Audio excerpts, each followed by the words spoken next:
Let's take a look at what's new in SAP Business One 10.0 Feature Package 2405. Web Client UI API is now exposed. It allows you to create UI extensions on top of the web client for SAP Business One, so you can customize and diversify UI pages to suit your individual business needs. In the new Visual Studio Code plugin for Web Client, you can find the exposed APIs in the Web Client UI framework. These APIs enable you to take full command of the software's interface with access to layouts, controls, and event handling functionalities. This all-in-one environment allows you to write, debug, preview, and test your extensions directly within the VS Code plugin. With the easy steps of creating, running, building, and deploying UI API apps, you are empowered with the ability to personalize your software experience and unlock new levels of efficiency. With the new Web Client Inspector, you can see how your extensions impact your software's interface in real time with your web browser and inspect individual page elements to understand their properties and identify issues.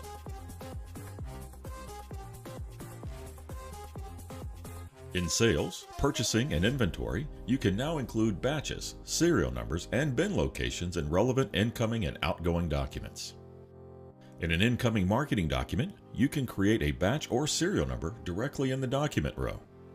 Alternatively, you can choose the Value Help icon to manually or automatically create batches or serial numbers in the dialog box and select bin locations.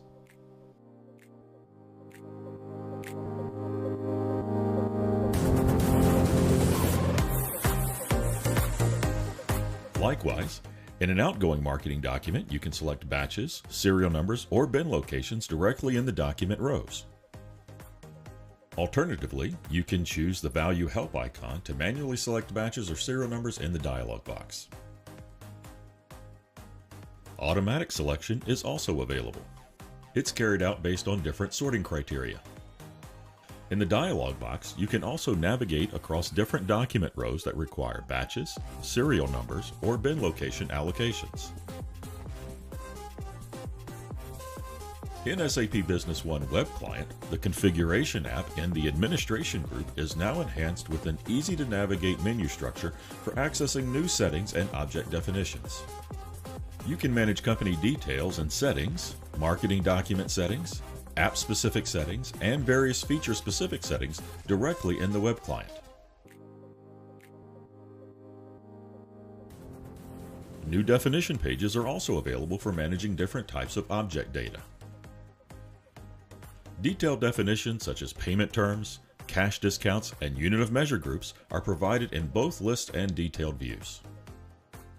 In the detailed view of business objects, by selecting the Define New option in the respective fields, you can also conveniently access the definition pages.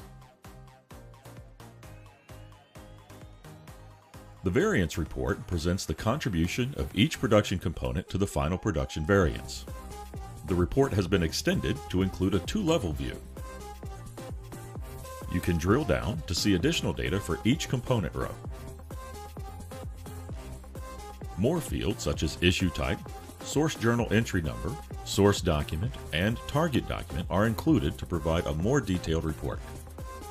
Thanks a lot for watching. Now it's time to try out these new features for yourself.